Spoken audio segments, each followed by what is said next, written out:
नमस्कार प्यारे विद्यार्थियों, मैं आपके साथ डॉक्टर कांतराज पूनिया और ये अपना पॉलिटिकल पॉइंट।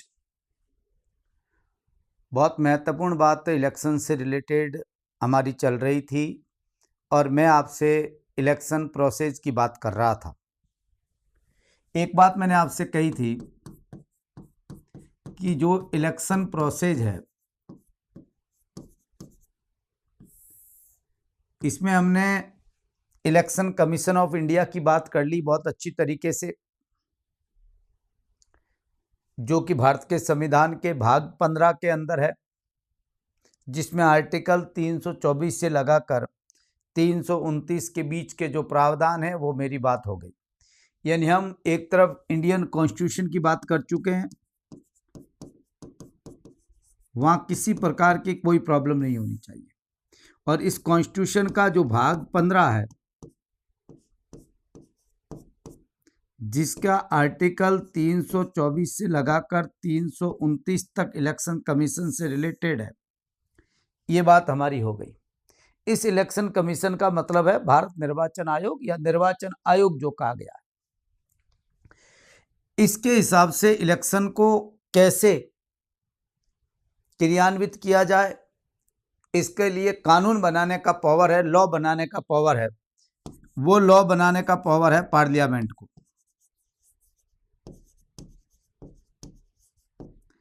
पार्लियामेंट ने लॉ बनाए, राष्ट्रपति उपराष्ट्रपति के चुनाव संबंधी कानून बनाए गए।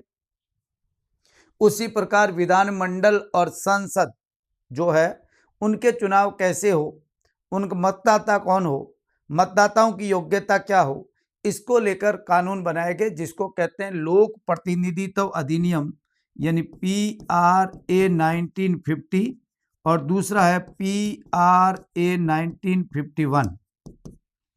दोनों कानून मैंने बहुत अच्छी तरीके से पढ़ाए हैं।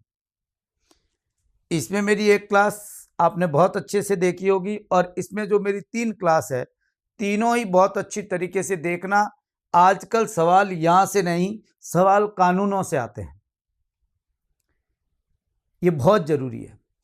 इस कानून को जब मैं पढ़ा रहा था तब मैंने एक बात कही थी सेक्शन 169 की, जिसके अंदर यह प्रावधान है कि इस कानून के संबंध में कानून बनाने का जो अधिकार है, दोनों का ये बात है, मगर इसका ये सेक्शन की मैं बात कर रहा था तब मैंने आपसे अभी पिछली क्लास में बात की कि इसका जो सेक्शन 169 है ये कहता है कि इसके संबंध में नियम बनाने का अधिकार, यानी निर्वाचन संचालनों के लिए जो नियम बनाने का अधिकार है, रूल बनाने का जो राइट है वो केंद्र सरकार के पास है।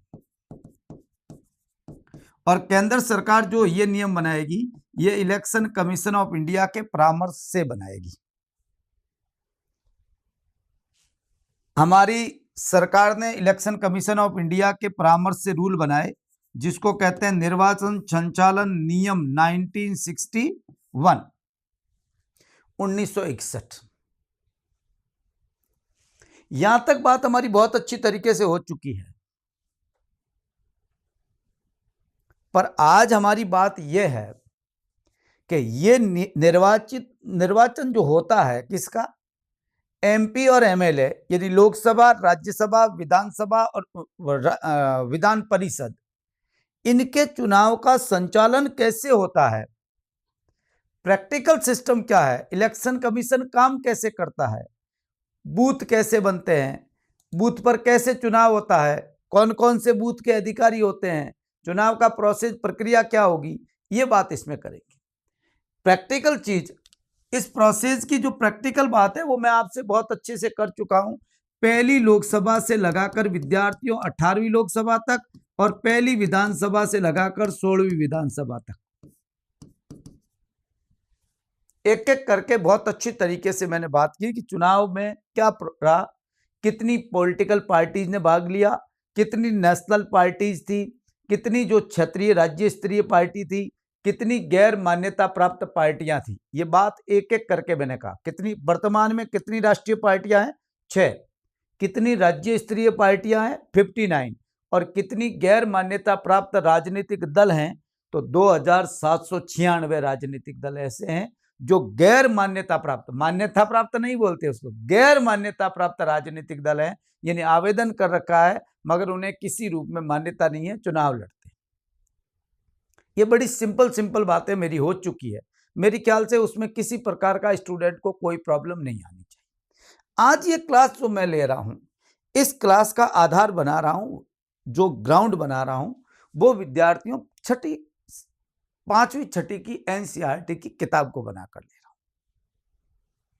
अब आप कहेंगे साहब एनसीईआरटी की किताब को आप आधार बना रहे हैं और 5वीं 6वीं की बना रहे हैं। देखो आज कंपटीशन का युग है और प्रैक्टिकली चीज लोग पढ़ना ही नहीं चाहते।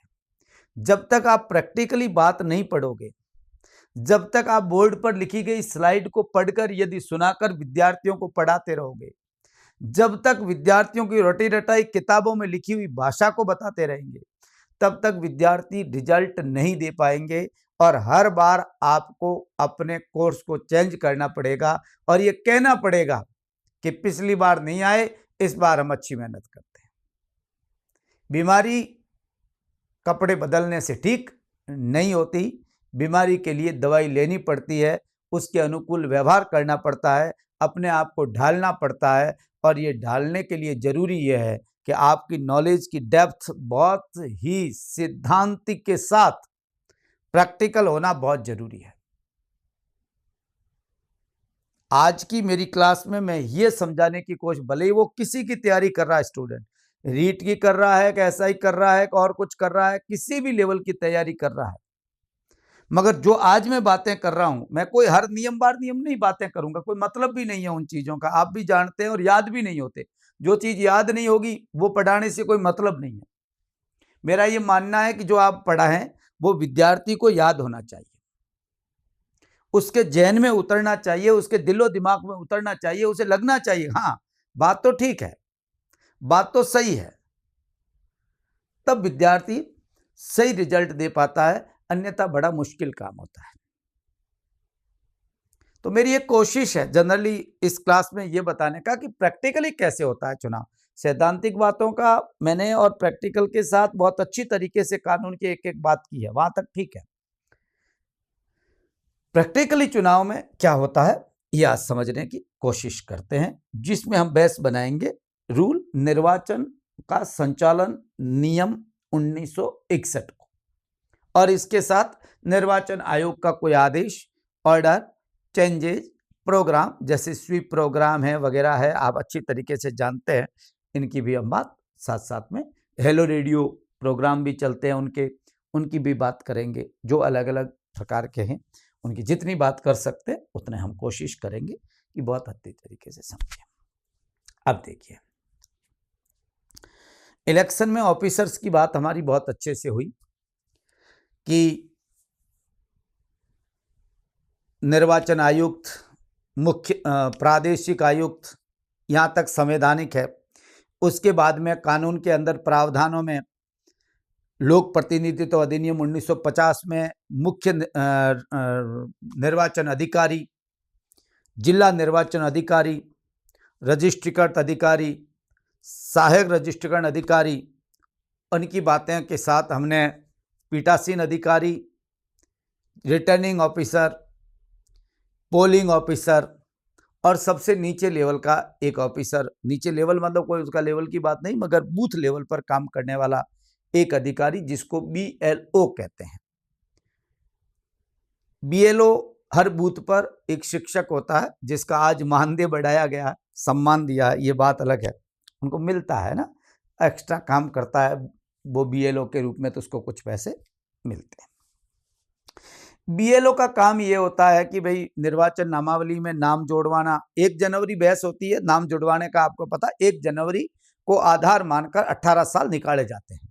ये बात आपको बहुत अच्छे से ध्यान रखनी है, जनरल चीजें हैं क्योंकि ये बातें मैंने पहले बहुत अच्छे से कही है। दूसरा, यदि कोई ASD वोटर है, ASD का मतलब होता है जो एब्सेंट है, शिफ्टेड है, डेथ है, जिनकी हो रखी है, उनको भी लिस्ट से हटाने का काम है, ये वो करता है।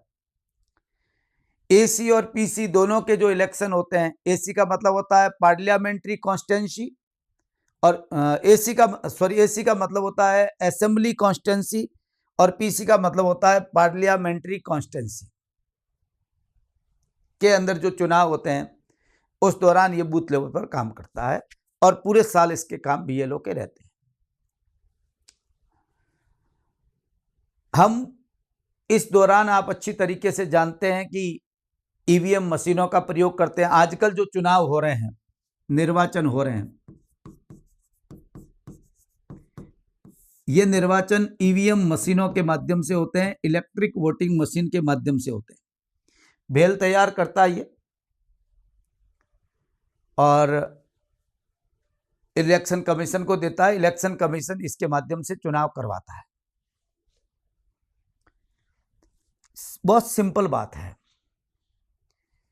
ये इलेक्ट्रिक मशीन क्या है?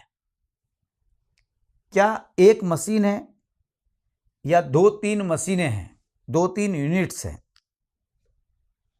मैं आपको जानकारी के लिए बताऊं, इसके अंदर विद्यार्थियों एक होता है सेंटर,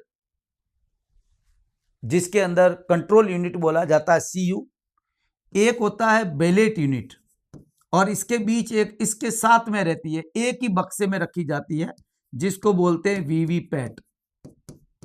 ये तीनों ही मिलकर जिस नाम से जानी जाती है उसको ईवीएम बोला जाता है, इलेक्ट्रिक वोटिंग मशीन बोला जाता है। सीयू कंट्रोल यूनिट जिससे वोट अलॉट होता है, जिसका अधिकारी PO3 होता है। बीयू जो बॉक्स में रखा होता है आपको पता है, और उसके अंदर बीयू के अंदर 16 ब्लू कलर के स्विच होते हैं, जिसको आप जिसको वोट देना चाहते हैं उसके सामने वाला ब्लू स्विच दबाते हैं और पी की आवाज बजती है और उसके साथ आपका वोट पड़ता है। उसको बैलेट यूनिट बोलते हैं। एक बैलेट यूनिट में 16 नाम होते हैं। 16। एक बैलेट यूनिट में कितने नाम होते हैं? 16 अभ्यर्थियों के नाम हो सकते हैं। इस अभ्यर्थी में नोटा भी शामिल है एक में। हमने जो ईवीएम मशीनों का काम करना शुरू किया या हमने देश के अंदर इसका प्रयोग शुरू किया, आप अच्छी तरीके से जानते हैं। फर्स्ट टाइम इस ईवीएम मशीन का हमने प्रयोग किया था 1982। उस समय कानूनी नहीं था। ईवीएम को क्या ये ईवीएम का प्रयोग क्या कानूनी है? प्रेजेंट टाइम में कानूनी है। 1989 के अमेंडमेंट के बाद ये इसका जो लोक प्रतिनिधित्व अधिनियम है PRA 1951 का जो कानून है, जिसके अंदर 61 का सेक्शन A जो है, ये धारा है इसके अंदर विद्यार्थियों ये प्रावधान है कि ईवीएम का प्रयोग चुनाव के अंदर किया जा सकता है, उपभोग का अधिकार देता है, वो ये सेक्शन देता है। और ये सेक्शन जोड़ा गया 15 मार्च 1989 को, जिस समय देश का प्रधानमंत्री राजीव गांधी जी हुआ करते थे। उस समय ये जोड़ा गया। ये उस समय की बात है जब ईवीएम का इस कानून में अमेंडमेंट, कोई संविधान अमेंडमेंट नहीं है, लॉ में अमेंडमेंट किया गया और उसके अंदर ये सेक्शन जोड़कर ईवीएम का अधिकार दिया गया। मैं बात कर रहा हूं 1982। पहली बार केरला के अंदर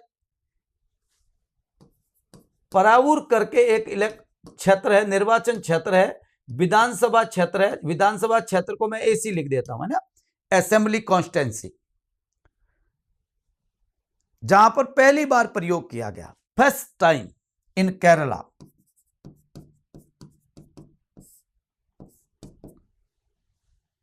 इस समय यहां 2 लोग खड़े थे। एक नाम था AC जोस,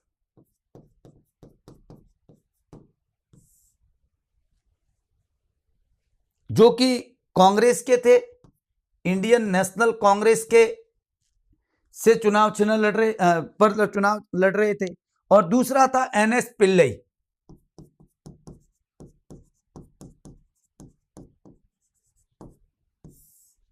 ये कम्युनिस्ट थे, CPI के मेंबर हुआ करते थे और ये आमने सामने वर्सेस चुनाव लड़ा था।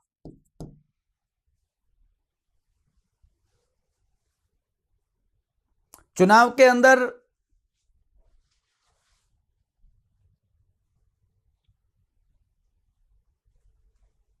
पिल्लई साहब जीत गए।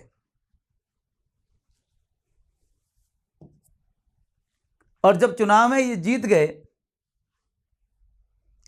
तो ये जॉर्ज साहब ने क्या किया कि ये सुप्रीम कोर्ट चले गए। इन्होंने कहा साहब ये बताओ, कानून में इलेक्ट्रिक वोटिंग मशीन का प्रावधान ही नहीं है, और जब प्रावधान ही नहीं है तो आप चुनाव के अंदर इलेक्ट्रिक वोटिंग मशीन से चुनाव करवाएंगे, ये तो गलत चुनाव है, ऐसे तो करवाए ही नहीं जा सकते। आज भी आप जानते हैं इसको लेकर बहस होती है। हमारे 2009 के अंदर विद्यार्थियों, जर्मनी के अंदर वहां के सुप्रीम कोर्ट ने ईवीएम पर रोक लगा ली। आज आपको पता है अमेरिका, इंग्लैंड जैसे देश जो हैं वहां पर ये यूज नहीं होती है, ईवीएम मशीन यूज नहीं होती, आज भी नहीं होती। तो सवाल यह है कि क्या उस समय हमारे कानूनी प्रावधान ही नहीं है, तो सीधी सी बात है अवैध घोषित करना ही था। और सुप्रीम कोर्ट ने सरकार से पूछा कि आप ईवीएम का, इलेक्शन कमीशन से, आप ईवीएम का प्रयोग कर रहे हैं, आपको कौन सा कानून आपको राइट देता है? सुप्रीम कोर्ट ने कहा नहीं नहीं, हम तो इसका, इलेक्शन कमीशन है कि हम इसको यूज करना चाहते हैं, हम देखना चाहते हैं। शक्तर साहब, एसएल शक्तर साहब ने यह प्रस्ताव रखा था पहली बार ईवीएम का प्रयोग का यूज करने का। अब यहां तो इलेक्शन कमीशन ही पूरी तरीके से घेरे में आ गया। सुप्रीम कोर्ट ने इस चुनाव को अवैध घोषित कर दिया कि नहीं, ये चुनाव ही गलत है, निरस्त कर दिया। दोबारा चुनाव हुए, और दोबारा चुनाव हुए तो जॉर्ज साहब जीत गए। अब एक बहस हो गई हिंदुस्तान पूरे के अंदर केरला के चुनाव के बाद कि क्या वास्तव में ईवीएम मशीनों का प्रयोग करना चाहिए या नहीं करना चाहिए। ईवीएम मशीन ने जो हिंदुस्तान में पहली बार बनाने वाले जो व्यक्ति थे वो आईआईटी बॉम्बे के दो प्रोफेसर थे, नाम था एजी राव एंड रवि पोवैया। इन्होंने इस ईवीएम मशीन को पहली बार जनरेट किया था, तैयार की थी, लाए थे, सामने लाए थे कि ये ईवीएम मशीन से हम ऐसा करवा सकते हैं।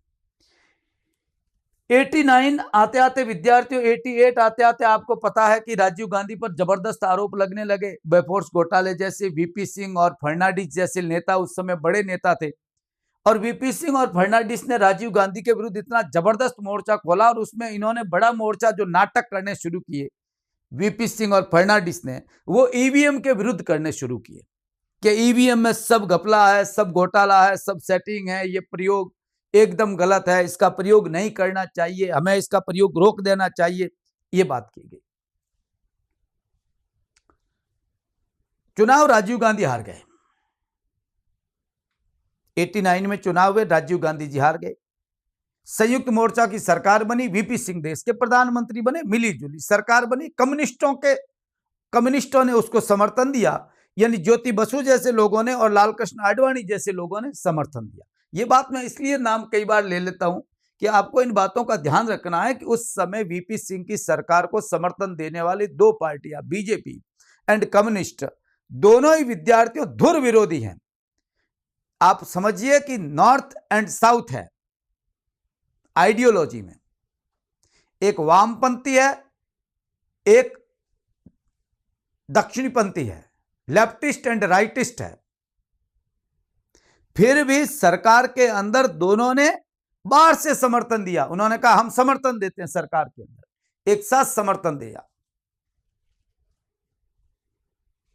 वीपी सिंह ने इस बात को लेकर विचार करने के बाद कहा कि भाई ऐसे करते हैं ईवीएम मशीन पर, क्योंकि वीपी सिंह विरोध करने वाला था, तो वीपी सिंह ने इनको लेकर एक कमेटी का गठन कर दिया इस ईवीएम मशीन को लेकर कि हम ईवीएम मशीन की जांच करेंगे, देखेंगे क्या वास्तव में इसमें सेटिंग होती है कि नहीं होती है। तो जनवरी 1990 के अंदर, ये मैं बात कर रहा हूं, देखिए, एक कमेटी बनाई गई जिसमें डीआरडीओ के जो चेयरमैन थे उस समय, जिसका नाम था के.एस. संपत, के.एस. संपत की अध्यक्षता में समिति बनाई गई कि क्या इसका प्रयोग ठीक तरीके से हो सकता है कि नहीं हो सकता। के.एस. संपत साहब ने कहा भाई मशीन है, और यदि इसका प्रयोग ठीक तरीके से है कि नहीं है, इसका विश्वसनीयता लानी है लोगों के अंदर। लोकतंत्र में विश्वास सबसे बड़ी चीज होती है, वैधता सबसे इंपॉर्टेंट चीज होती है। आप समझे, दिल से स्वीकार करना सबसे इंपॉर्टेंट बात होती है। तो दिल से स्वीकार कराना है तो इसके लिए हमें क्या करना चाहिए, मॉक पोल करवा देना चाहिए। और मॉक पोल से यदि हम करवाएंगे तो ये पता चल जाएगा कि क्या वास्तव में ईवीएम मशीन ठीक है कि नहीं है। क्योंकि मॉक पोल में आप वोट डालोगे तो देखोगे वोट सामने, आंखों के सामने, जिसको डाले 3 वोट डाले, मान लीजिए ए को 3 डाले, बी को, और दोनों को 3-3 ही पड़े हैं, इसका मतलब क्लियर बात है कि वो ठीक है, इसमें किसी प्रकार का कोई प्रॉब्लम नहीं होगी, हमें ये कर सकते हैं। बात आगे बढ़ती गई, कुछ समय तक आपको पता है मिलीजुली सरकारों का युग था, कोई मतलब रहा नहीं, जैसे जैसे चलता रहा। 2003 के अंदर जो चुनाव हुए पहली बार विधानसभाओं के, उसमें सभी जगह प्रयोग हुआ। और 2004 के अंदर विद्यार्थियों पूरी की पूरी लोकसभा, मैं लोकसभा कह रहा हूं, सभी लोकसभा क्षेत्रों के अंदर ईवीएम मशीन का प्रयोग करके चुनाव करवाए गए।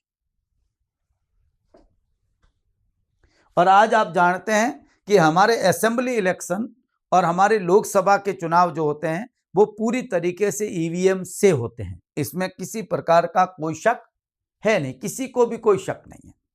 पूरे देश में 2004 के बाद यही इस प्रक्रिया को फॉलो करते हैं और ऐसे हम चुनाव करवाते रहते हैं और चुनाव हो रहे हैं। अब विश्वसनीयता पर सवाल तो सीधी सी बात है, होना ही होना है, सवाल खड़े होते ही हैं। तो इस विश्वसनीयता को कैसे बढ़ाया जाए, इसके लिए विद्यार्थियों, इसमें एक बीच में एक नई मशीन आई जिसका नाम है वीवीपैट। ये पहली बार 2013 के अंदर अभ्यास के तौर पर नागालैंड के अंदर नॉक्सेन जगह है, विधानसभा क्षेत्र नॉक्सेन के अंदर जो नागालैंड में है, 2013 में प्रयोग किया गया पहली बार वीवीपैट। वीवीपैट आप समझ रहे हैं, वीवीपैट वो प्रिंटर है। वीवीपैट क्या है आपसे पूछें तो टेक्निकली मैं बता दूं, वीवीपैट का पूरा नाम तो होता है voter verified paper audit trial. याद रखना चाहिए, देखो जो आदमी नीट वगैरह की तैयारी कर रहे हैं, जो वो उनको तो ध्यान रखना है, और जो लेक्चरशिप असिस्टेंट प्रोफेसर की तैयारी कर रहे हैं उन लोगों को तो ये नाम तो आते ही हैं, इतना समझते हैं, इतना मैं मानता हूं।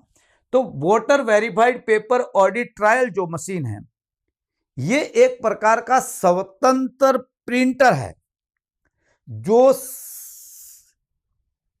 सत्यापित करता है कि वोट इसी को डाला, जिसको आपने खटका दबाया उसी को ये वोट पड़ा है। स्वतंत्र तरीके से सत्यापन प्रिंटर है, ये प्रिंटर है एक प्रकार का, ये स्वतंत्र सत्यापित करने वाला इन दोनों से बीच में लगता है, बीयू के साथ रहता है।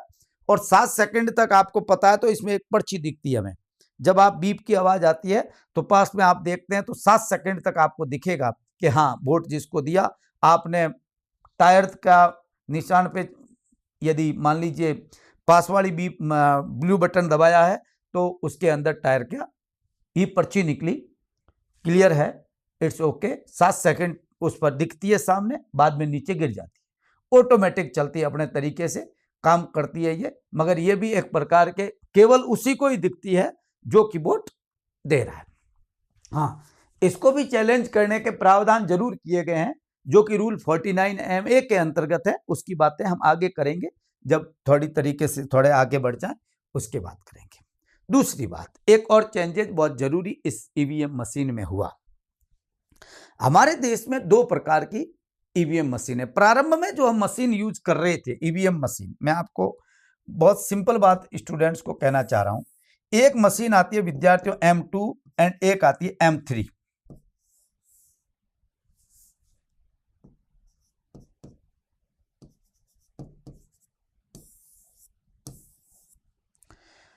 जो हम मशीन प्रारंभ में यूज कर रहे थे, खासतौर से स्टार्ट में तो डब्बे ही था, एक जनरल डब्बा था जो 2006 से लगाकर हम लगभग आप ये समझिए 2013 तक जो मशीन हमने प्रयोग में ली वो मशीन M2 थी।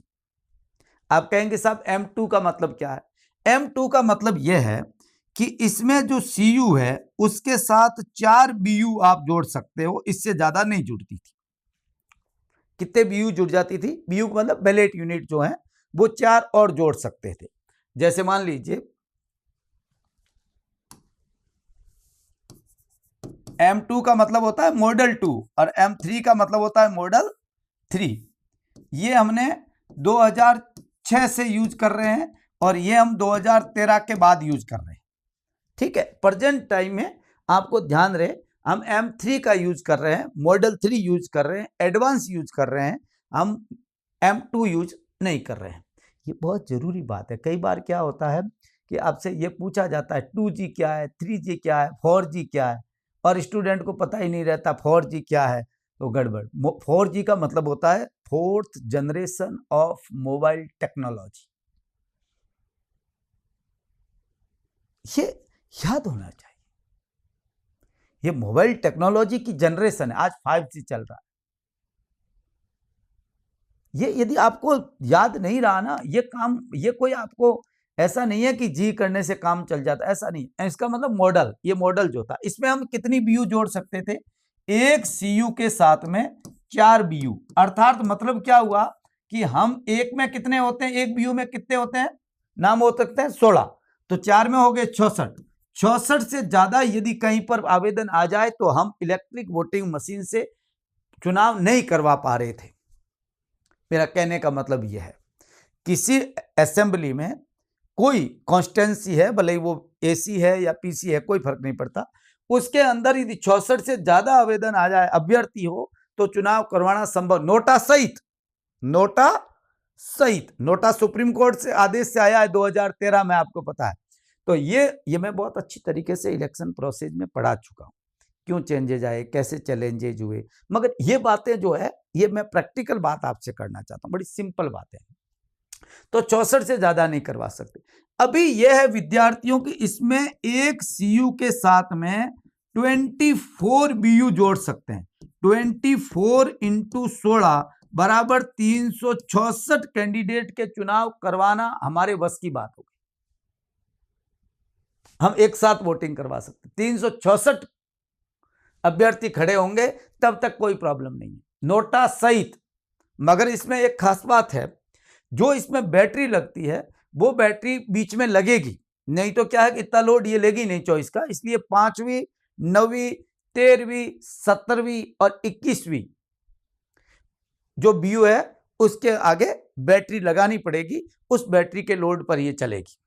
ये एक सिंपल तरीका होता है, ज्यादा आपको उससे ध्यान देने की जरूरत नहीं है। मेरी ख्याल से इस पर ज्यादा ध्यान दोगे तो भी कुछ मिलना नहीं है, और ऐसे कोई ज्यादा मेरी ख्याल से जरूरत नहीं। इसको हम ये ध्यान रखना है, M3 क्या है, M2 क्या है। हम यहां से अभी ये यूज कर रहे हैं, एडवांस टेक्नोलॉजी यूज कर रहे हैं, मॉडल 3 यूज कर रहे हैं, ये ध्यान रख लोगे, काम हो जाएगा। ठीक है, इसके साथ अब वीवीपैट बीच में लगता है। वीवीपैट किसके साथ रहता है? बीयू के साथ रहता है, क्लियर। और तीनों मिलकर बीयू, सीयू एंड वीवीपैट, तीनों मिलकर जो नाम से पुकारी जाती है उसको कहते हैं विद्यार्थियों ईवीएम। ठीक बात है, ईवीएम मशीन तैयार हो गई, कोई टेक्निकल चीज में कोई प्रॉब्लम नहीं है, मेरी ख्याल से कुछ ऐसा होना नहीं चाहिए। और लगता है तो आप इसको देखना हो तो आप गूगल पे बहुत सारे फोटो पड़े हैं, लोग फोटो लगाते भी हैं। मैं इतना एडवांस नहीं हूँ टेक्नोलॉजी में, इसलिए मैं ये नहीं करता। आप देखो, अब अपन कराते हैं वोट। बहुत प्रैक्टिकल चलूंगा मैं, बहुत प्रैक्टिकल। मेरी कोशिश रहेगी कि बहुत अच्छी तरीके से प्रैक्टिकल बात की जाए ताकि स्टूडेंट के गले उतरे। बूथ में कोई पोलिंग पार्टी जाती है, बूथ चुनाव करवाने के लिए जो जाएगी उसको कहते हैं पोलिंग पार्टी।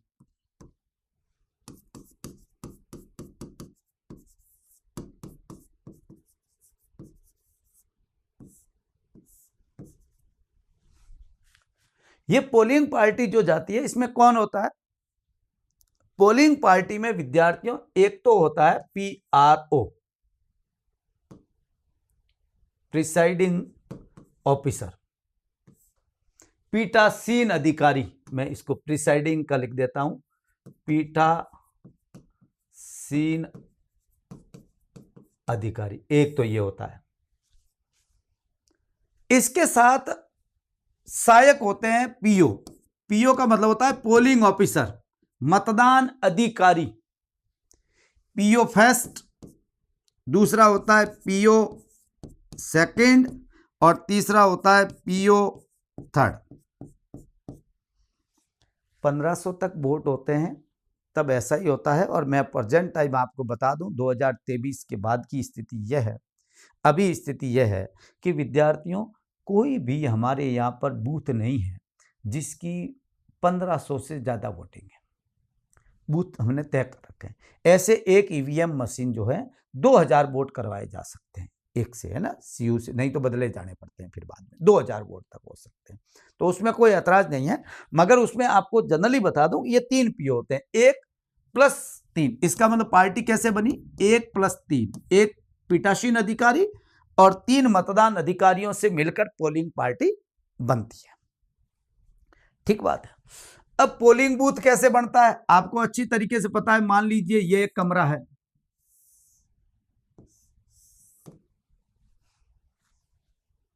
इस कमरे के एक दरवाजा ये है, एक दरवाजा ये है, 2 दरवाजे हैं। ये दरवाजे लंबे मोटे हो गए मेरे से, मैं छोटे कर देता हूं। ये दरवाजे लगभग हर स्कूल में 2 कमरे, 2 दरवाजे, जरूरी नहीं है एक दरवाजे से भी काम चल जाएगा, बीच में आप बैरिकेटिंग कर दीजिए, मगर मान लीजिए 2 दरवाजे। यहां से वोटर आएगा, ये वोटर जो है, ये वोटर यहां आएगा, ये वोटर की लाइन है, यहां वोटर आएगा तो यहां एक अधिकारी बैठेगा विद्यार्थियों, जिसको बोलते हैं पीओ फर्स्ट, यहां बैठेगा पीओ सेकंड, यहां बैठेगा पीओ थर्ड। मेरी बात बहुत अच्छे से समझना आप, यहां बैठेगा PRO, और ये जो पीओ है इसके पास में यही विद्यार्थियों एक कोड के बाद में यहां लगेगी एक बूथ, ये बूथ बना होगा, जो बूथ का मुंह इस तरह से होगा कि कोई भी देख नहीं सके, उस बूथ पर वो वोट देगा। मतदाता आएगा, इसके पास सीधा आते ही सबसे पहले किससे मिलेगा, सबसे पहले मतदाता किसके पास जाता है, बड़ा सिंपल तरीका होता है। मतदाता सबसे पहले निर्वाचक कह दो, मतदाता कह दो, वोट देने वाला कह दो, पीओ फर्स्ट के पास जाएगा।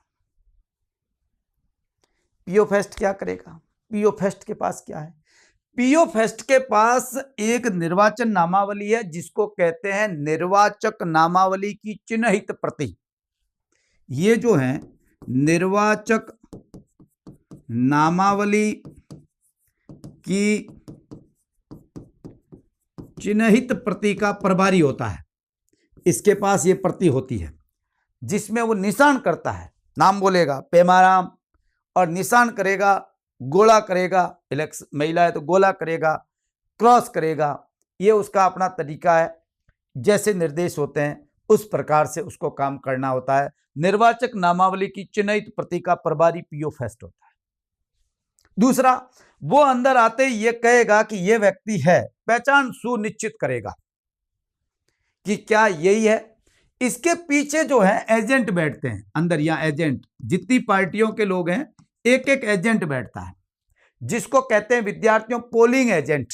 क्या कहते हैं, इलेक्शन एजेंट नहीं कहते, मतदान अभिकर्ता नहीं कहते। एजेंट 3 प्रकार के होते हैं, मतदान अभिकर्ता, पोलिंग एजेंट, और अगला एजेंट होता है जिसको कहते हैं काउंटिंग एजेंट। तो मैं यह बात कर रहा हूं वो पोलिंग एजेंट की बात कर रहा हूं। ये पोल चल रहा है, मतदान चल रहा है, बूथ के अंदर जो बैठ रहे हैं ये एक पार्टी का एक बैठेगा, एक अभ्यर्थी का, पार्टी नहीं, एक अभ्यर्थी का एक बैठेगा, भले वो निर्दलीय है किसी पार्टी का एक बैठेगा। जरूरी नहीं कोई नहीं बिठाए, कोई फर्क नहीं पड़ता, कोई बिठाए तो अच्छी बात, वो यहां आएगा। अब एक बात और जनरल कर दूं, ये पोलिंग स्टार्ट कितने बजे होगी, जैसा मौसम होगा उसी प्रकार से, मगर पोल डे जो है ध्यान ये रखना होता है, ये पोल डे में 8 घंटे पोलिंग होनी चाहिए। कानून है, ये रूल है, ये कानून है विद्यार्थियों। लोक प्रतिनिधित्व अधिनियम 1951 में प्रावधान है कि एक दिन में 8 घंटे कम से कम पोलिंग होनी चाहिए, कम से कम।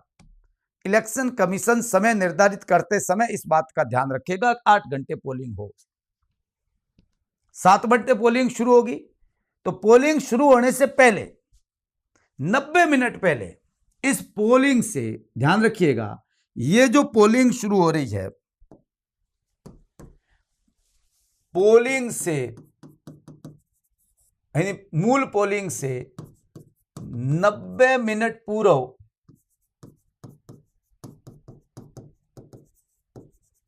मॉक पोल होगा,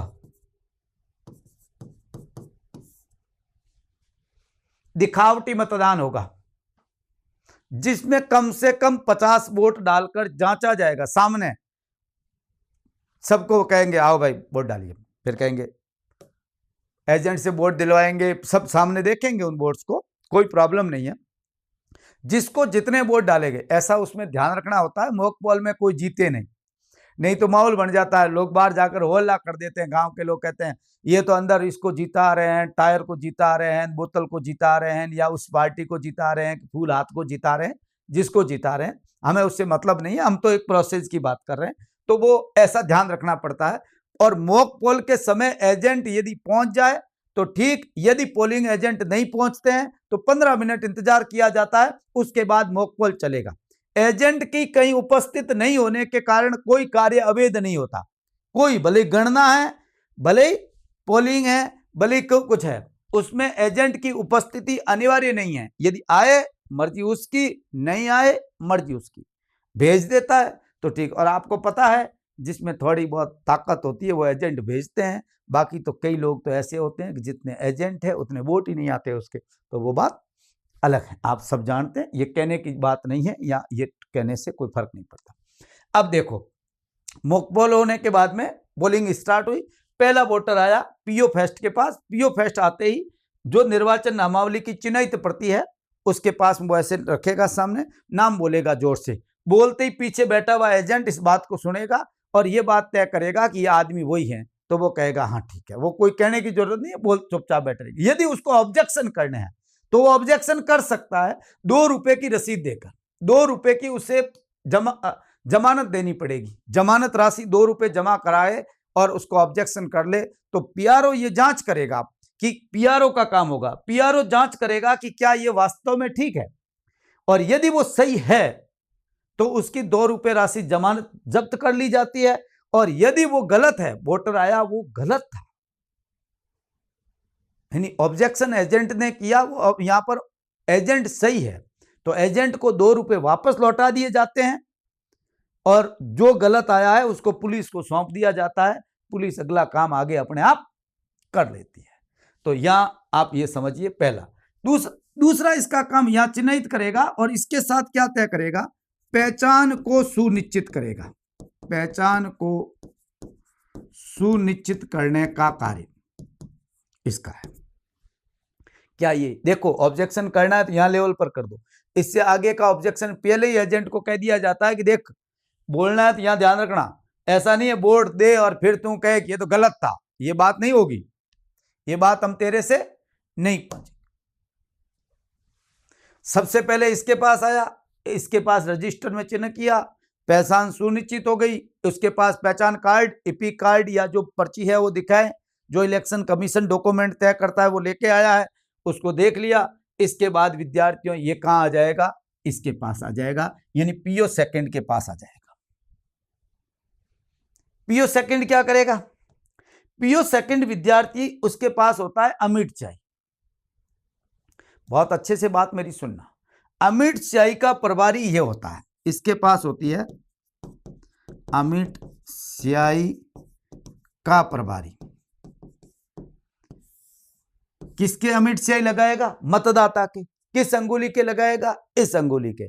ये अंगुली कौन सी है, बाएं हाथ की तर्जनी, बाएं की तर्जनी के अंगुली की ऐसा लगाएगा, सीधा के सामने करो, आधे ऊपर आधे नीचे आ जाएगी, बात खत्म। दूसरा, इसके पास एक रजिस्टर हो, सबसे इंपॉर्टेंट बात 17A, जिसको बोला जाता है मतदाता रजिस्टर, मतदाता रजिस्टर। 17 के 3 डॉक्यूमेंट बहुत इंपॉर्टेंट है, 17A, 17B, 17C। आगे मैं बात करूं इससे पहले ये समझिए, 17A का मतलब होता है मतदाता रजिस्टर, उसके पास होगा 17A रजिस्टर या मतदाता रजिस्टर का ये प्रभारी होगा। इसके अंदर क्रमांक लगेगा, जो उसके पहचान के लिए जो लेके आया उसके नंबर लिखेगा और उसके साइन करवाएगा या अंगूठा लेगा, वो इस पर करेगा। और इसके बाद वो क्या जारी कर देगा, एक स्लिप जारी कर देगा, वोटर स्लिप बोलते हैं जिसको। क्या बोलते हैं? वोटर स्लिप वो नहीं होती जो बाहर से लेकर आता है, शासकीय पर्ची, इसको बोलते हैं विद्यार्थियों शासकीय पर्ची। वो पर्ची नहीं जो जयपुर में निकली, ये अलग पर्ची होती है, वो पर्ची लेता है, इसको पर्ची देता है। ये पर्ची लेकर आता है पीओ थर्ड के पास, पीओ थर्ड पर्ची ले लेता है, पर्ची ले लेगा, और ये पर्ची का प्रभारी होता है। ये शासकीय पर्ची का प्रभारी कौन होता है? पीओ थर्ड होता है। इसके साथ कंट्रोल यूनिट का भी प्रभारी, कंट्रोल यूनिट का प्रभारी भी पीओ थर्ड होता है। ध्यान रखिएगा, पीआरओ नहीं होता, पीआरओ देख रहा है, सब कुछ देख रहा है। इसके पास कंट्रोल यूनिट होती है। पर्ची लेने के बाद में विद्यार्थियों उसे वोट अलॉट करेगा, खटका दबाएगा और कहेगा आप जाइए और वोट दीजिए। ये बहुत पास, ये दोनों पास पास बैठते हैं। इलेक्शन में आपने देखा है तो पीओ सेकंड पीओ थर्ड एक साथ बैठते हैं, क्योंकि एक पर्ची लेता, दूसरे को पकड़ाता, वोट अलॉट होता है, आगे चलते रहते। नहीं तो क्या, गांव वाले लोग होते हैं, पता रहता नहीं, पर्ची वहीं से गिर जाती। थोड़ा सा ध्यान रखना पड़ता है। आपको पता है प्रैक्टिकल चीजों में सब जगह कानून की प्रोसेस काम करता, लॉ है, नियम काम करते हैं, मगर बात यह है कि कुछ चीजों में आपको रिजिड बन के खड़े नहीं हो सकते वहां पर। और कई बार पीआरओ भी इसके आकर यहां बैठ जाता है, मगर लीगल हमें तो कानूनन पता होना चाहिए। कई बार से क्या मतलब है? प्रभारी कौन है? प्रभारी पीओ। ऐसे पूरा का पूरा रेस्पॉन्सिबिलिटी इसकी है, पीआरओ की है। ये पीआरओ पूरी तरीके से ध्यान रखता है, डॉक्यूमेंट तैयार करता है, मॉक पोल पीआरओ कराता है, पैकिंग ये करता है, जोड़ना सीयू बीयू वीवीपैट को जोड़ने का काम पीआरओ करता है। ये काम पीआरओ का है। मगर चुनाव के दौरान जो ये बैठे हुए हैं, इसमें बीयू जो रहेगी, वो सीयू जो रहेगी, वो पीओ थर्ड के पास में रहेगी, इसके पास रहेगी। बाकी सब मतदान केंद्र को स्थापना करना, किधर से निकलेगा, किधर से बाहर जाएगा, बाहर उनके सहायता के लिए वो पूरा फोटो लगाना, कितने लोग खड़े हैं, सब कुछ ये करेगा। मतदान की तैयारी का काम पीआरओ करेगा, ये सब काम करेगा। उसके बाद बीएलओ जो सहायता बूथ भी लगाता है, डिजिटल कैमरा पर्सन्स भी होते हैं। पिछले चुनाव में आपको पता हर बूथ पर कैमरे लगाए हुए, तो ऐसे भी लगाए जाते हैं, वो बात अलग है। ये पोलिंग पार्टी जो है, ये पोलिंग पार्टी इतनी है, पोलिंग पार्टी में पीओ एंड पीआरओ जो होते हैं, ध्यान रखने वाली बात है, ये बहुत इंपॉर्टेंट बात मैं आपसे कह रहा हूं। पोलिंग पार्टी में पीओ एंड पीआरओ ही होते हैं। पुलिस वाले बीएलओ वगैरह ये पोलिंग पार्टी के हिस्से नहीं होते। आप समझ गए मेरी बात? ये बहुत अच्छे से ध्यान रखना। दूसरा, पीओ फर्स्ट क्या करता है, पीओ सेकंड क्या करता है, पीओ थर्ड क्या करता है, बहुत अच्छे से ध्यान रखना होगा। हर बात को बहुत अच्छे से ध्यान रखना पड़ेगा, क्या करता है। स्याही किस हाथ के लगेगी? क्लियर बात है, बाएं हाथ की तर्जनी का मतलब होता है विद्यार्थियों ये अंगुली, इस अंगुली के लगे, इसके ध्यान रखना, अंगूठे के पास वाली ये तर्जनी कहलाती है, इसके लगेगी। ये इसको कहते हैं मध्यमा। मध्यमा के भी स्याही लगती यदि वो प्रॉक्सी वोट देने आता है, प्रॉक्सी के रूप में वोट देने आता है। प्रॉक्सी का मतलब दूसरे की जगह पर वोट देने आता है, जिसे उसने नियुक्त किया है वो नहीं आ सकता। वो कहीं शासकीय सेवा में, ऐसी जगह कमांडर ऑफिसर वगैरह है, नियोजित सेवा में है, सीधी सी बात है, मिलिट्री वगैरह में है, तो वो अपना प्रॉक्सी नियुक्त कर सकता है, तो वो फिर उसके मध्यमा के लगेगी, नहीं तो इसके लगेगी। ध्यान रखना है, ये अंगुली नहीं है तो इसके लगेगी, ये नहीं है तो इनके लगेगी, ये नहीं है तो इन हाथों के किसी अंगुली के लगेगी, दोनों ही हाथ नहीं है। देखो मेरे को ज्यादा कहलाओगे, मैं ज्यादा वहां तक कोई मतलब नहीं है, तो वहां ज्यादा ही है तो उस जो हाथ का उसका टुकड़ा पीछे रहा हुआ है उसके लगा देंगे, मगर लगेगी हाथ के। ध्यान रखना, कभी पैर के नहीं लगती, सही है ना, पैर के नहीं लगती। लोग बहुत कई बार गूगल पढ़ के आ जाते हैं और फिर नीचे सवाल करते हैं कि लिखा हुआ साहब पैर के लगती है। मैं बड़ा, या कहीं ऐसी किताबें पासबुकें आजकल बहुत लिखी है, मैंने पढ़ा भी है, एक दो जगह लोग कह मुझे पूछा भी था कि साहब हाथों की अंगुलियां नहीं है, तो मैंने पढ़ा पैरों के लगती है, पैरों के लगती है। मेहंदी जिंदगी में एक बार, पुरुष के और महिला भले ही रोज लगाए, कोई मना करता नहीं। तो वो बातें थोड़ा सा ध्यान रखिए, ज़्यादा कोई मतलब है नहीं। ठीक बात है बेटा, मेरी ख्याल से कोई यहाँ किसी को ऐतराज नहीं होना चाहिए। क्या करता है जनरली समझ लो, पोलिंग बूथ कैसा था, फिर वोटर दिया, वोटर यहाँ आएगा, बूथ पे वोट दे के सीधा यहाँ से वापस आ जाएगा, बाहर निकल जाएगा, और बाहर निकल सीधा घर जाए और निंदान करे।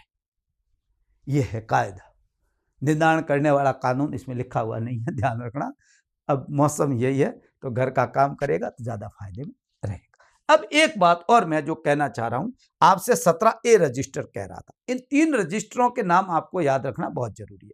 एक होता है विद्यार्थियों रजिस्टर 17A, एक होता है रजिस्टर 17B। ये रजिस्टर जैसा कुछ नहीं है, पन्ना ही है, मगर क्या है कि बोला इसको ऐसे जाता है तो जनरली ध्यान रखना होता है। एक होता है 17C, 17C, ग, क, ख और ग बोला जाता है इसको।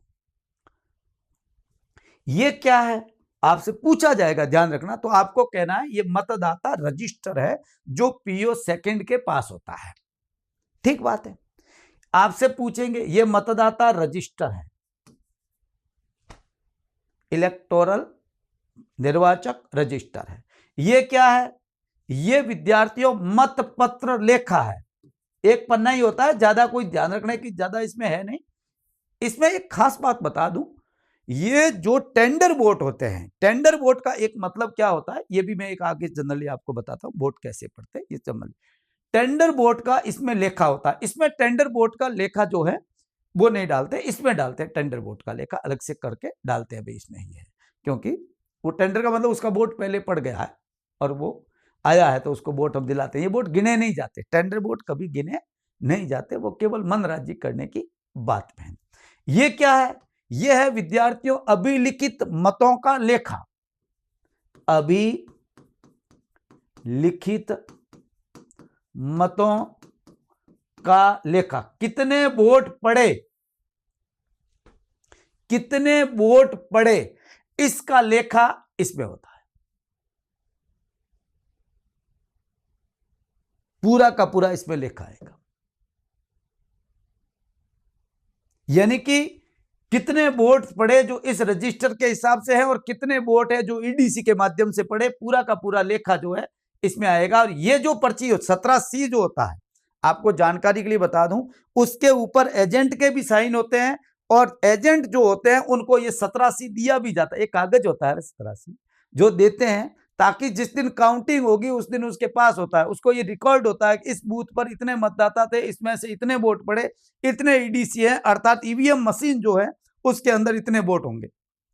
ये जो पता चलता है ये 17C से पता चलता है। ये एजेंटों को भी दिया जाता है, एजेंट से साइन भी लिए जाते हैं और पावती लेते हैं कि उन्हें प्राप्त कर लिया, इस बात का सर्टिफिकेट लेते हैं पीआरओ कि भाई हमने पीआरओ से 17C प्राप्त कर लिया है, तो ये काम हो जाता है। ये 17C पीआरओ एजेंट्स को देता है, ये नहीं देता। ये तो रजिस्टर है, पूरी एक रजिस्टर है। ये 17 ये नहीं, तो अपने आप में एक रजिस्टर है, हर मतदाता की उसके अंदर एंट्री होती है और जो वोट देने से मना करता है उसकी भी एंट्री उसके अंदर होती है। ये जनरली थोड़ा सा ध्यान रखोगे तो काम चल जाएगा। मेरे ख्याल से यहाँ किसी प्रकार की कोई प्रॉब्लम ऐसे आए ऐसा कुछ लगता नहीं है। अब कुछ बातें जो बहुत प्रैक्टिकल है, जनरली समझ में आ गई। वोटिंग कैसे होती है, PO first, PO second, PO third, booth किसे कहते हैं, पोलिंग पार्टी किसे कहते हैं, ईवीएम मशीन, 3 बातें। पोलिंग पार्टी में 1+3, ठीक है, PO first, second, third and PR. मैं ये चाह रहा हूं कि ये चीजें आपके दिमाग में उतर जाए तो आपका क्या है, काम बड़ा आसान होगा। नहीं तो क्या स्टूडेंट लास्ट में जाते जाते उनको लगने लगता है कि मुझे क्या पढ़ना चाहिए, पता ही नहीं है कैसे। अब वोटर कैसे वोट देता है, देखिए, जो वोटर है, एक यदि वोटर स्वयं आता है तो क्लियर बात है वो वोट दे, कोई ऐतराज है नहीं। जिसको वोट पे आया वोट जाए, दे दिया, वापस घर अपने, कोई प्रॉब्लम नहीं है। 18 साल का होता है। इस वोटर के साथ में यदि मान लीजिए कोई विकलांग है या कोई बुढ़ा है, ऐसे भी होते हैं विकलांग बुढ़े जो मतलब उठने बैठने में सक्षम नहीं होते, दिखते नहीं है, अंधे हैं, ऐसे हैं, फिजिकली हैंडीकैप्ड है, अंधे हैं, जो भी है, उसके साथ विद्यार्थियों सहायक का प्रावधान है। सहायक जा सकता है, सहायक, मगर सहायक की उम्र 18 साल से ऊपर होनी चाहिए। सहायक 18 साल से छोटी उम्र का नहीं हो सकता, ये क्लियर बात है, कभी नहीं हो सकता, और कम से कम 18 साल। और एक व्यक्ति एक का ही सहायक होगा, एक का ही सहायक होगा। ऐसा नहीं है कि कोई बार बैठा हुआ 3-4 बार आ जाए हर किसी के साथ आ रहा है, पोलिंग करवा रहा है। मैंने देखते हैं कई बार गांव में बहुत स्थिति खराब होती है, फिर पोलिंग पार्टी कहते बैठ जाओ। आज के टाइम में तो ऐसा ना, मीडिया का युग है, कैमरा लगता है, लाइव चलता है, तो पता सब चलता है। मगर एक टाइम डेमोक्रेसी में ये भी था जहां आपको पता है कि ऐसे हो जाता था, मगर आज नहीं होते। एक का सहायक बनेगा, दो का सहायक नहीं बन सकता।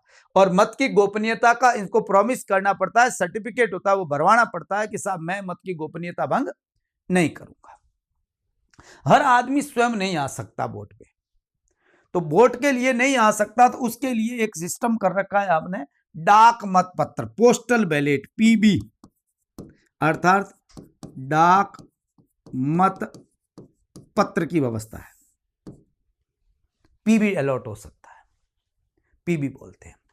किसको अलॉट होता है पीबी? सवाल सबसे महत्वपूर्ण यह है, एक तो उन लोगों को होता है जो विद्यार्थियों सेवा में है, सेवा नियोजित मतदाता है, सेवा नियोजित मतदाता। सेवा नियोजित मतदाता का मतलब यह है विद्यार्थियों, जनरली बता दूं, जो किसी यूनिट का, कमांड का, पोत का, कमान का राजदूत है वगैरह है, कई बार रहता है, तो ऐसे लोगों के लिए ये पोस्टल बैलेट जारी होता है। पोस्टल बैलेट के मांगता है, इसके लिए इनको क्या करना पड़ता है? एक फॉर्म भरना पड़ता है, फॉर्म नंबर 12, जिसको कहते हैं प्रारूप 12, भर के देना पड़ता है। और प्रारूप 12 देने के बाद 10 दिन पहले, चुनाव मतदान दिवस के 10 दिन पहले देना होता है, और उसके एक वोट अलॉट हो जाता है, एक पोस्टल बैलेट अलॉट हो जाता है, जिसके अंदर 4 कागज होते हैं, 13 क, ख, ग और घ। अभी मैं 13 की बात आगे करता हूं, पहले अपन ये समझ लें। एक तो ये आते हैं इसमें। दूसरे होते हैं विशेष मतदाता।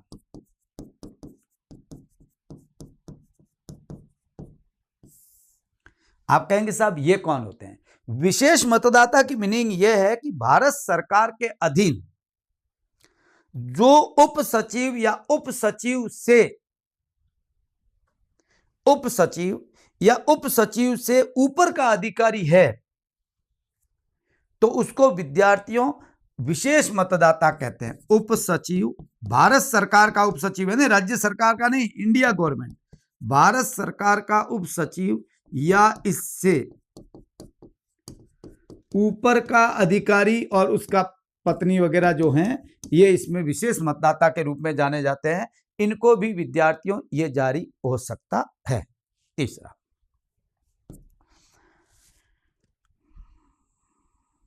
मतदान के अंदर कर्तव्य आरूढ़ अधिकारी, जो वोटिंग करवा रहे हैं, जिसके अंदर कोई सेक्टर ऑफिसर है, कोई पीआरओ है, आरओ है, कोई पीओ है वगैरह है, जिसमें मैं पीआरओ लिख दूं, पीओ लिख दूं, ये जो अधिकारी हैं, इनके लिए भी एक विद्यार्थियों यदि वो आवेदन करते हैं तो वो सीधी सी बात है, उनको पोस्टल बैलेट अलॉट हो जाएगा, फॉर्म भर के देना पड़ता है, प्रारूप ये। अब यहां एक और सिंपल बात बताऊं, बहुत साधारण बात मैं बताना चाहता हूं, यदि आपको ध्यान रहती है तो आपको रखनी भी चाहिए, मेरा ये मानना है। यदि कोई वोटर यहां का ही है, यदि मैं बाड़मेर का हूं और बाड़मेर में ही अधिकारी के रूप में काम कर रहा हूं और एमपी का चुनाव है, तो मैं भले ही मेरे गांव जाकर वोट दूंगा तो ही वही एमपी है, और मैं यदि जहां ड्यूटी है वहां वोट दूंगा तो ही वही बात है। तो मेरे लिए एक अलग प्रावधान कर रखा होता है, जिसको बोलते हैं ईडीसी। 12 ख भर के देना पड़ता है, प्रारूप 12 ख भर के देना पड़ता है, तब उन्हें ईडीसी जारी होती है। ईडीसी का मतलब होता है election duty certificate. Returning officer क्या करता है विद्यार्थियों? आरओ एक उनको सर्टिफिकेट जारी करता है कि ये इलेक्शन ड्यूटी है ये आदमी की, ये वोट दे सकता है।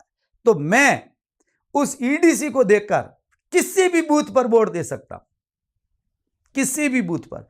ईडीसी जिनको जारी हो गई और पोस्टल बैलेट जिनको जारी हो गया, वो वहां वोट नहीं देगा जहां उसका नाम है। पोस्टल बैलेट वाला कहीं वोट नहीं देगा, पोस्टल ही भेजेगा, पोस्ट ऑफिस से ही वापस उसको देना है, पोस्टल वाला पोस्टल बैलेट ही करेगा। ईडीसी वाला उस बूथ पर वोट नहीं दे सकता जिसमें उसका नाम है, क्योंकि उसमें जो चिन्हित प्रति है उसके ऊपर लिखा हुआ है ईडीसी, यानी उसके लिए अलग से सर्टिफिकेट जारी हो गया। उसको छोड़कर किसी भी उस कॉन्स्टिट्यूंसी के अंदर जितने भी बूथ हैं, उस बूथ में किसी भी बूथ पर जाकर वो सर्टिफिकेट जमा कराए पीआरओ के पास और वोट दे। जब 17 ख भरा जाएगा, मतपत्र लेखा भरा जाएगा, तब उसमें जिक्र कर दिया जाएगा कि इतने वोट ईडीसी के हैं, और ईडीसी वोट 17 ग में भी आ जाएगा। ये उसमें रजिस्टर्ड होते हैं, ध्यान रखें, ईडीसी के माध्यम से वोट दिया गया।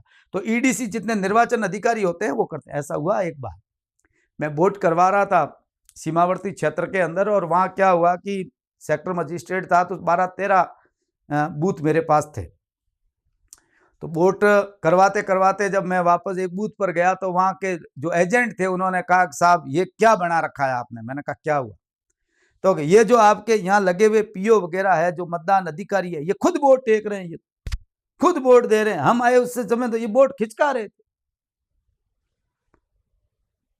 ये तो एकदम गलत है, ये तो फिर आप ही वोट दो, लोगों को क्यों भड़का रहे? अब मैंने कहा बात तो मेरी, क्योंकि उनको समझ में नहीं आई बात, उनके जहन में ये उतरा कि ये वोट क्यों दे रहे हैं भाई, पोलिंग पार्टी जो वोट करा रही है वो वोट क्यों दे रही है, जबकि वो वोट दे सकती है, उसके पास ईडीसी है तो वो वोट देगा, ईडीसी जमा हो जाएगी और वोट देगा वो, और उसने वोट दिए।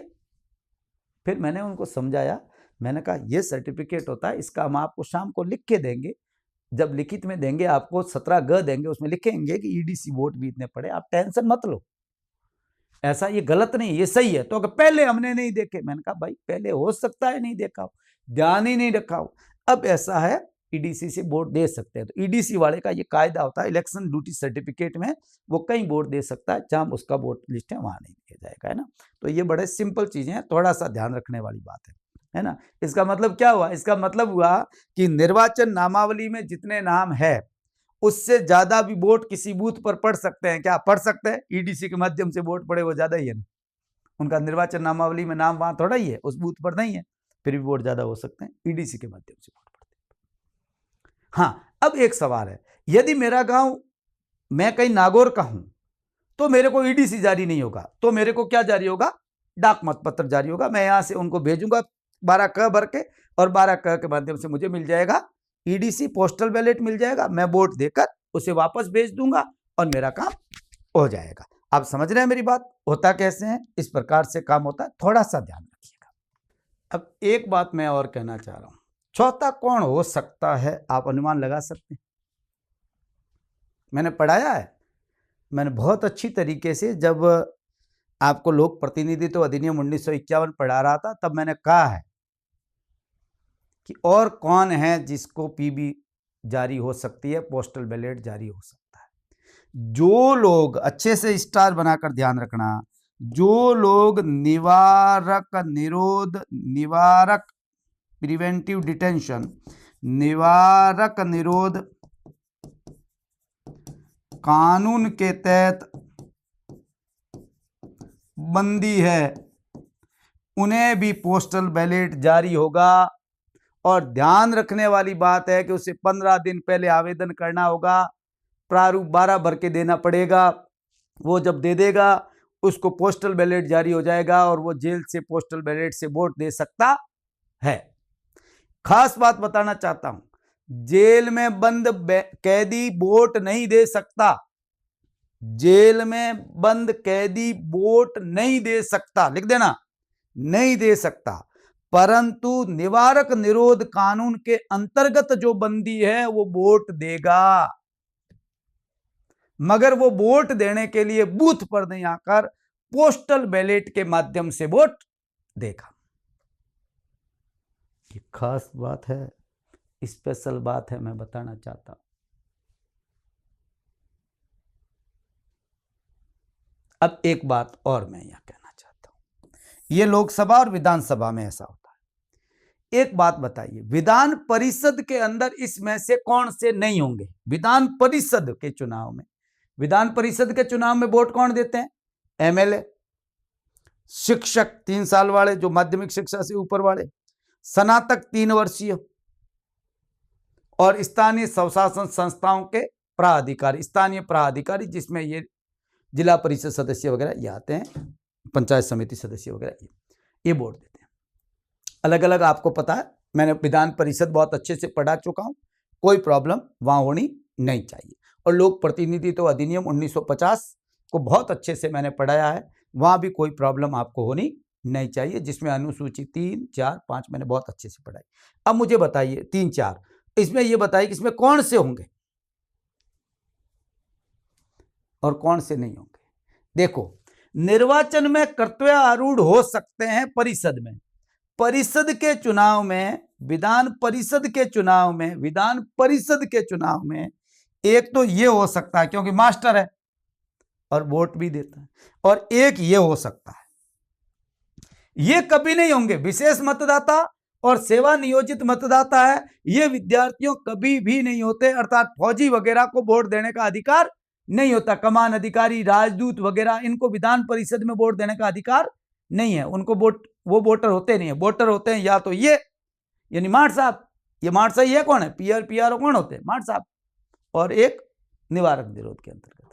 अब मान लो राज्यसभा के सदस्यों में इसमें से कौन से वोटर हैं जो वोट दे सकते हैं, दूसरे नहीं। मास्टर वोट देते हैं राज्यसभा, नहीं देते। कौन देते हैं, एमएलए, और एमएलए निवारक निरोध कानून में बंदी हो सकता है, अर्थात केवल एक ही होगा जो पोस्टल बैलेट से वोट दे, बाकी कोई नहीं होगा। और विधानसभा और लोकसभा में चारों हो सकते हैं, सेवा नियोजित, विशेष, मतदान कर्तव्य आरूढ़ अधिकारी और निवारक निरोध के तहत बंदी बनाए गए व्यक्ति। बहुत अच्छे से ध्यान रखना, डाक मतपत्र क्या है, ईडीसी क्या है, ईडीसी क्या है, समझ में आ गई बात। किनको मिलता है, जो मतदान के अंदर कर्तव्य आरूढ़ अधिकारी है उनको ही मिलती है, ईडीसी हर एक को नहीं मिलती, ये बहुत अच्छे से ध्यान रखना है।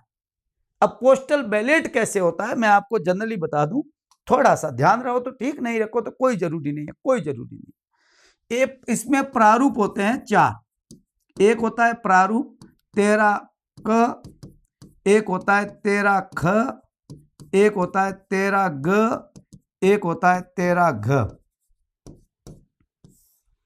ये डाक मतपत्र जब आता है तब आपको ऐसा मतपत्र मिलता है। 13क जो है ये केवल घोषणा है कि मत की गोपनीयता रखी गई वगैरह, ये बात जो है उसके अंदर वो घोषणा करके भेजता है 13क। 13घ में सीधा जाता है, उसमें कोई प्रॉब्लम होती नहीं है, क्योंकि 13घ क्या है, 13घ एक बड़ा लिफाफा है, बड़ा लिफाफा। बड़ा लिफाफा का मतलब इसमें एक छोटा लिफाफा और आएगा, और आएगा। इसके अंदर 13ख क्या है, 13ख मतपत्र लिफाफा है, इसमें मतपत्र है, मतपत्र लिफाफा है। ये लिफाफा इसके अंदर डालेंगे, ये इसके अंदर आएगा, ये बड़ा लिफाफा। और ये बड़ा लिफाफा जो होता है ये आरओ को संबोधित होता है, क्योंकि इसमें क्या होगा कि वो जब डाक में डालेगा तो सीधा आरओ के पास जाएगा, आरओ को संबोधित, रिटर्निंग ऑफिसर को संबोधित होता है, उसके पास पहुंच जाता है और वो करता है। इसमें क्या होता है, इसमें मार्गदर्शन होता है कि वोट कैसे देना है, क्या करना है, वो करना है, ये इसमें होता है 13 का। ये प्रारूप है। अब लफड़ा कहां होता है आपको पता है, लफड़ा होता है यहां। 13 का किसमें आएगा, इसमें, 13ख भी इसमें, ये डाल देंगे इसके अंदर, फिर ये पैक करके और वापस भेज देंगे पूरा का पूरा लिफाफा। ये लिफाफा उनके पास जाएगा। जब रिटर्निंग ऑफिसर के पास जाएगा, मैं आपको बहुत सिंपल बात बताऊं, तब रिटर्निंग ऑफिसर बड़ा लिफाफा खोलने के बाद सबसे पहले घोषणा पड़ेगा, क्यों घोषणा ओपन है, घोषणा पड़ेगा। घोषणा में सही अधिकारी की, पीठासीन अधिकारी के सही जगह साइन और मतदाता के सही जगह साइन नहीं है तो ये 13ख खुलता ही नहीं। पिछली बार छोटे छोटे चुनाव के अंदर लफड़ा हुआ, क्योंकि डाक मतपत्र आप अच्छी तरीके से पता है विद्यार्थियों होने लग गए आकर बड़े बुजुर्गों के लिए भी, जो बुढ़े हैं, विकलांग है, शिथिलांग है, वो लोग हैं, उनके लिए भी आपको पता है डाक मतपत्र जारी होने लग गए। घर वोट होते हैं, विकलांग को होम वोटिंग बोलते हैं, होम वोटिंग। पिछले चुनाव में होम वोटिंग शुरू हो गई है, और होम वोटिंग में बहुत सारे लफड़े हुए, बहुत सारी मिस्टेक्स हुई और बहुत सारे गड़बड़े हुई, क्योंकि वोट इसलिए गिने नहीं कि घोषणा पर साइन ही नहीं की, लोगों ने वोट दिलाया, वापस डाल दिया, अधिकारी ने ध्यान नहीं रखा। पीओ पीआर पोलिंग पार्टी जाती है उनके घर तक, आपको पता अच्छी तरीके, पोलिंग पार्टी जाती है उनके घर तक और वोट करवाती, और मिस्टेक हुई। ये नियम जो है आपको पता है 24 का उपनियम 2 के अधीन बड़े विकलांगों के लिए होम वोटिंग के प्रावधान किए गए, ऐसा करना होता है। तो इस प्रकार का ये वोटिंग होता है, बड़ा अच्छे तरीके से भर के भेजना होता है, नहीं तो वोट आपका निरस्त हो सकता है। इसमें किसी प्रकार का संकेत नहीं होना चाहिए, इसमें ध्यान रखना होता है, कटापटा कोई साइन वगैरह इस प्रकार से नहीं करना चाहिए इसमें ख में, ताकि उनकी कोई गोपनीयता मत की भंग हो। ये आप जैसे काउंटेबल होगा सही डाल देंगे, काउंटेबल नहीं है निरस्त करके पैक हो जाएगा, खुलेगा ही नहीं। यदि सही है, ये घोषणा सही है तो ये ख लिफाफा खुलेगा, नहीं तो लिफाफा खुलेगा ही नहीं। ये बहुत स्पेशल बात है। अब एक बात और मैं आपको बता दूं, प्रॉक्सी वोट भी होता है। आप कहेंगे साहब प्रॉक्सी क्या होता है? प्रॉक्सी मतदाता, प्रॉक्सी मतदाता का मतलब यह होता है विद्यार्थियों, एक मैं बात आपको बहुत सिंपल बता दूं, जो व्यक्ति अधिसूचित सेवा नियोजित मतदाता है, अधिसूचित सेवा नियोजित मतदाता, ये मैं टेक्निकल शब्दावली यूज कर रहा हूं, बाकी इसको अपन कहें फौजी है, मैं जानबूझ के फौजी लिख रहा हूं, फौजी का मतलब सब फौजी नहीं, जो फौजी है, फौजी वोट देने नहीं आ सकता, बॉर्डर पर है, उसके पास डाक मत पत्र भी नहीं जाएगा। क्लियर बात है, आप कैसे करोगे मुझे बताइए कि डाक मत पत्र चला जाए? इसके लिए एक अलग प्रारूप होता है जिसको प्रारूप कहते हैं 13(6), जो भरकर ये रिटर्निंग ऑफिसर को भेजता है और कहता है कि मेरे मतदान के अंदर, वोटिंग के अंदर, एमपी चुनाव, एमएलए चुनाव के अंदर मैं मेरे वोट देने के लिए इसको भेजता हूं, यानी ये व्यक्ति जो है मेरी तरफ से वोट देगा, उसकी ओर से कोई जो वोट देता है, उसकी ओर से किसी और का वोट देता है, उसका वोट देता है, तो वो, और वो आपको पता है प्रॉक्सी मतदाता 18 साल से ऊपर का होना चाहिए। जैसे मेरे पिताजी फौज में हैं और मुझे कहा कि आप वोट देंगे, तो मैं गया तो मेरे पास सर्टिफिकेट है, मैं गया और उसमें CSW लिखा होता है, निर्वाचन नामावली में रिटर्निंग ऑफिसर लिखता है CSW, जाऊंगा मैं, जाकर वहां कहूंगा कि मेरे को वोट देना है, किसका? मेरे पिताजी का, वो नाम लिखेगा, सब फॉर्मेलिटीज पूरी करेगा, साइन मैं करूंगा, उसके जगह लिखेगा प्रॉक्सी वोटर, और उसके बाद मैं जब जाऊंगा तब मेरी अंगुली की स्याही लगाएगा, इसके बाएं हाथ की मध्यम आके लगाएगा, इस अंगुली के, ध्यान रखना, अंगुली अपने आप में स्याही वोट का निशान होती है। आपका मतदाता सूची में नाम है और अंगुली पर स्याही लगी हुई है तो आपको वोट देने का कोई अधिकार नहीं है, भले ही नाम है तो पड़ा रहने दो। इसलिए इसके लगेगी प्रॉक्सी वोट की, यहां लगेगी मध्यमा के, और खुद के वोट की यहां लगेगी तर्जनी के, बाएं हाथ के स्याही लगाई जाती है, और वहां के बाद मैं वोट देके वापस आ जाता हूं, उसके बाद दोबारा वोट होगा तब मैं मेरा वोट दे दूंगा, कोई प्रॉब्लम नहीं है। प्रॉक्सी वोट एकदम ठीक वोट होता है, ईवीएम के अंदर डाला जाता है, काउंटेबल होता है, ये बात है। एक वोट और होता है विद्यार्थियों, जिसको मैं कहना चाह रहा हूं, जिसको कहते हैं टेंडर वोट। ये पूछा जाता है कई बार, टेंडर वोट पूछा गया। टेंडर वोट का मतलब यह है कि मैं वोट देने गया, कोई प्रॉब्लम नहीं, मैं सीधा वोट, मेरा वोट देने गया, और वहां गया तो मेरा वोट पहले से ही कोई दे के चला गया, मैं गया और मेरा वोट पहले से ही कोई देकर यदि चला गया, मैंने कहा साहब ये मेरा वोट, उन्होंने कहा आपका वोट तो पड़ गया, होता है ना, आपको अच्छी तरीके से पता है, ये तो इंडिया है, बहुत होता है, लोकतंत्र में सब जगह होता है, कोई इंडिया की बात नहीं, सब जगह होता है। अब वोट कैसे देंगे? तो रूल नंबर 49 का ये कहता है कि वो निवेदित वोट देगा, टेंडर वोट देगा, प्रारूप 15 भर के देगा, हस्ताक्षर करेगा, नाम लिखेगा, हस्ताक्षर करेगा, और हस्ताक्षर करने के बाद में उसे क्या कहेंगे, भाई तेरी ओर से तेरा तो वोट पड़ गया, अब तुम दोबारा वोट दे दे। तो ध्यान रखना, टेंडर वोट ईवीएम में नहीं देगा, ईवीएम में नहीं देगा। टेंडर वोट के लिए अलग से वो जो पोलिंग पार्टी गई है उनको कुछ छपे हुए वोट दिए हैं, वो छपे हुए वोट क्या करेंगे, वो उसको देंगे और उसको कहेंगे आप जाओ, क्रॉस किया हुआ वोट होगा, वो जाओ वोट देगो, वो जाएगा, उस पर वोट दे के वापस दे देगा। ये वोट पीआरओ को देगा, पीआरओ वापस उसको क्या करेगा, लिफाफा है टेंडर बोर्ड का, उसके अंदर डाल देगा, पैक कर लेगा और लाकर वापस जमा करा देगा। ये वोट गिना नहीं जाता, इस वोट की कोई काउंटिंग नहीं होती, इस वोट का कोई मतलब ही नहीं होता, ये गिनती में नहीं आता, बस मन राजी करना वोट है। जिसका पूर्व में वोट पड़ गया है तो फिर उसको ये वोट देना, कुछ नहीं। और ध्यान रखें, यदि एक और है, मैं आपको ईवीएम से ही वोट होते हैं, सब जगह प्रॉब्लम है नहीं, पर जहां ईवीएम नहीं है वहां पर टेंडर वोट जो होगा वो बंडल के क्रम का, जो जितने बंडल दिए हैं उस बंडल के क्रम का सबसे लास्ट वोट जो है वो टेंडर वोट रूप में फाड़ के देगा, उसकी काउंटिंग नहीं होती।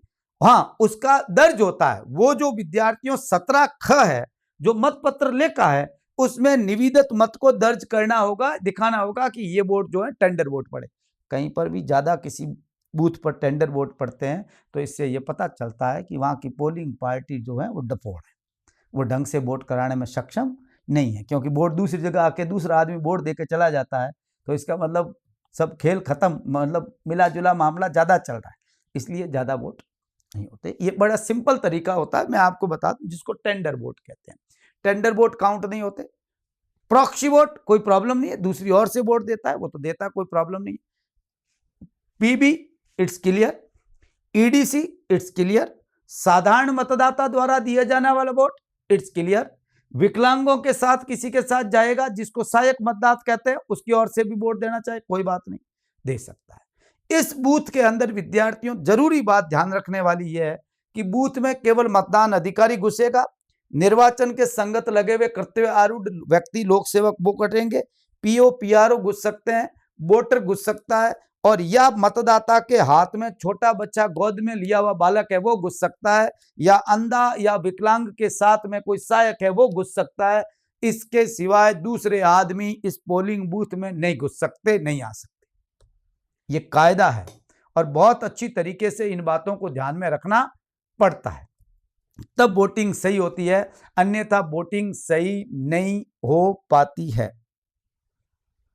ये बड़ा अच्छी तरीके से काम करना होता है और आपको इन बातों को सभी को ध्यान रखना है। बहुत अच्छी तरीके से ध्यान रखोगे तो मेरे ख्याल से आपका काम बड़ा आसान हो जाएगा और सवालों के जवाब आपको ढंग से दोगे तो काम भी, मेरा ये मानना है कि आपको कोई प्रॉब्लम किसी प्रकार की आएगी भी नहीं। थोड़ा सा ध्यान रखोगे तो काम हो जाए। बाकी मतपेटियां हैं, गणना है, गणना एजेंट है, कैसे रिटर्निंग ऑफिसर प्रमाण पत्र जारी करता है, फिर रिटर्निंग ऑफिसर उस प्रमाण पत्र को लोकसभा सचिव और राज्यसभा का जो सचिव है उनको भेजता है रजिस्ट्री पोस्ट द्वारा, या उसका मत पत्र लेखा है। एक और थोड़ा सा ध्यान रखने वाली बात है जो मेरे ख्याल से इस क्लास में तो नहीं कर पाऊंगा, मगर उसमें जरूरी आप ध्यान रखना, मैं आपको कह रहा हूं कि अगली क्लास में पढ़ाऊंगा भी, ये बात बहुत जरूरी है कि राज्यसभा और विधान परिषद के चुनाव कैसे होते हैं और उनमें जो प्राधिकृत अभिकर्ता होता है, एक अभिकर्ता और होता है, ध्यान रखो, बहुत स्पेशल बात है।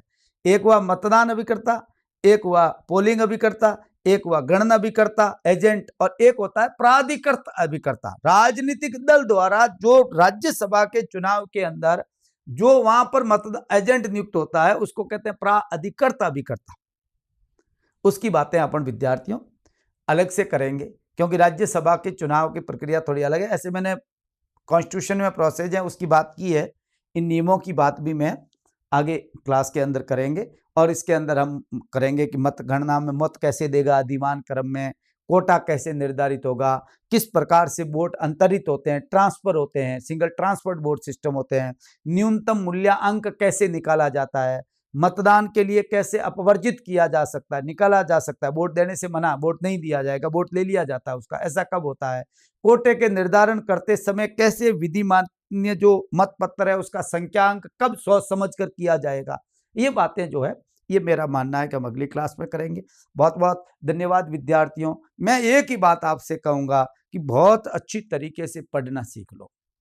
यदि आपने ढंग से पढ़ना सीख लिया, बहुत अच्छी तरीके से बातों को जहन में उतारना समझना सीख लिया, तो मैं बताऊं कोई एग्जाम हो जाए कोई फर्क नहीं पड़ता, कितना भी बड़ा एग्जाम हो कितना भी छोटा एग्जाम हो, आपको कोई सफलता से रोक नहीं सकता। मगर यदि आपका पढ़ने का तरीका ही किताबें और पासबुक हैं और लिखे हुए नोट्स, इसके बोर्ड पर लिखे हुए नोट्स हैं, तो विद्यार्थियों मैं उसका कुछ भी नहीं कर सकता, क्योंकि आप जब अपने को आप नहीं बदलना चाहते, लोग स्टूडेंट नहीं बदल रहा है, स्टूडेंट वहीं पर वापस ढूंढने में कुछ लग जाता है और वहीं फिर गायब हो जाता है। मैं मानता हूँ थोड़ी सी मेहनत करो, थोड़ी सी किताबें, हाँ मैं मानता हूँ कि आपको किताबें पढ़ोगे तो उसका अर्थ नहीं निकलता है भाई, उसको ठीक तरीके से समझ नहीं है आ पाती है, तो हम पढ़ाने वाले पढ़ाते भी, हम सीधी सी बात है, मेरी कोशिश है कि हर एक बात को बहुत अच्छी तरीके से समझाया जाए ताकि हर बात को उससे समझ में आ जाए, मेरी एक कोशिश है।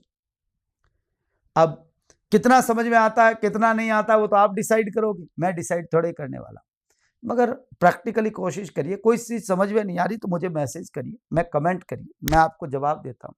हर बात में सीधी बात करता हूँ स्टूडेंट से, आपको अच्छी तरीके से पता है। आपका कॉल, हर कॉल मेरे लिए इंपॉर्टेंट होता है, भले ही मेरे उसके लिए शाम को हाँ मिस कॉल करके छोड़ दीजिए, जवाब आपका वापस मैं कॉल करके देता हूँ, क्योंकि आपका कॉल अटेंड कर पाऊँ ये संभव मेरे लिए नहीं हो पाता है, मगर जवाब मैं 100% देता हूँ स्टूडेंट को, जितने भी स्टूडेंट है 100% देता हूँ। कोशिश करता हूँ कि हर स्टूडेंट को जवाब मिले। स्टूडेंट कोर्स खरीदे, पॉलिटिकल पॉइंट से जुड़े, पॉलिटिकल पॉइंट से कोर्स ले, ये शर्तें है ही नहीं।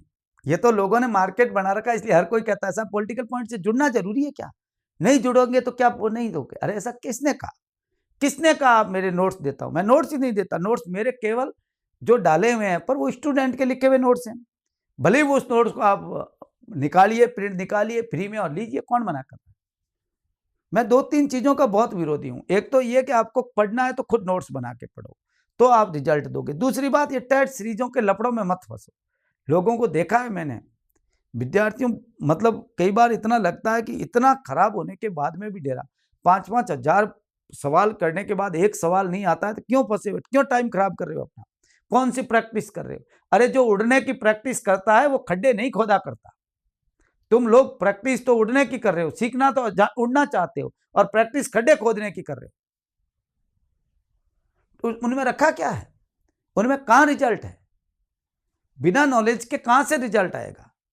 जो लोग पढ़ के ही ऑब्जेक्टिव गए हैं, और सच बात तो यह है कि अंदर का जमीर भी तो कभी कभी उनसे भी पूछ लिया करो कि भाई कैसे पढ़ा है या धंधा है। मैं एक ही बात कहता हूं, मेरे स्टूडेंट से भी कहता हूं, पॉलिटिकल पॉइंट पे मैं 30 से 40 क्लासेज ओपन है मेरी, जाओ क्लासेज देखो, अच्छा लगता है, समझाया अच्छा है, अच्छे से समझाया जा रहा है, समझ में आ रहा है, मेरे समझाने से अच्छा नहीं है, आपको अच्छे से समझ में आ रहा है तो आप जुड़िए, नहीं अच्छा लगता है मत जुड़िए। बाकी जो नॉर्मल क्लासेज है वो मैं आपके डाल ही रहा हूँ, उसमें कोई प्रॉब्लम है नहीं। यूट्यूब पे आराम से देखिए, मैं डाल दूंगा, ये क्लास भी डाल देंगे यूट्यूब पे, ये भी क्लास मैं यूट्यूब पे डाल दूंगा। ठीक है, थैंक यू विद्यार्थी, मस्त रहो।